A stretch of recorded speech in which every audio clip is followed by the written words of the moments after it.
Silakan duduk Bapak Saudara.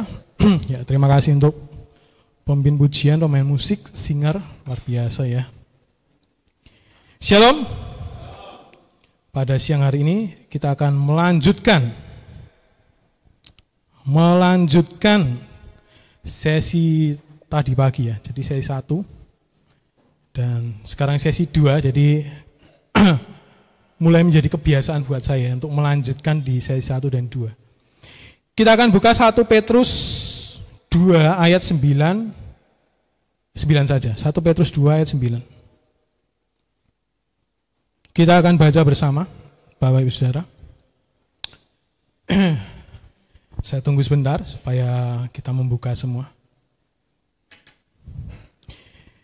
Ya, kita baca 3, 2, 1. Tetapi kamulah bangsa yang terpilih, imamat yang rajani, bangsa yang kudus, umat kepunyaan Allah sendiri, supaya kamu memberitakan perbuatan-perbuatan yang besar dari Dia, yang telah memanggil kamu keluar dari kegelapan kepada terangnya yang ajaib. Ini terus ya. Oh, ini saya 1 tadi.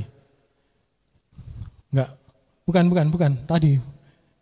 Terus sesuai judul. Terus belakang. Nah, 1 lagi. Oke, ini jadi di sesi 1 tadi itu kesimpulannya ya, saya bacakan di sesi 2. Jadi lebih baik maju lagi. Jadi supaya kita ngerti ya, lagi. Oke, jadi pertama saya akan membandingkan 2 teks kitab suci.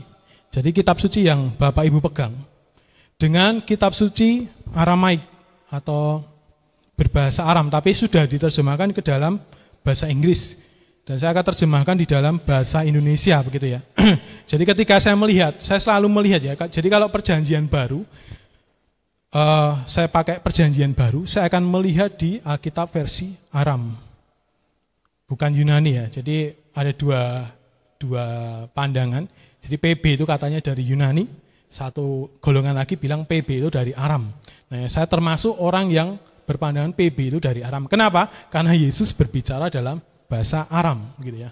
Aram itu turunannya Ibrani. Jadi Ibrani, kemudian Aram baru jadi Arab. Nah, jadi Ibrani dan Arab itu sebenarnya sama. Hurufnya itu sama. Alef, Bet, Gimel. Kalau Arab itu alif, bata, dan terusnya. Saya lupa.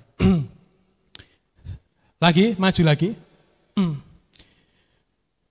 Jadi terjemahnya, nah ini kalau di dalam bahasa Indonesia kan, tetapi kamulah bangsa yang terpilih 1, kemudian imamat yang rajani 2, bangsa yang kudus 3, umat kepunyaan Allah sendiri 4, supaya kamu memberitakan perbuatan-perbuatan Dia dan seterusnya, itu ada 5. Jadi di dalam LAI, terjemahan Bapak Ibu Saudara, itu ada 5 poin.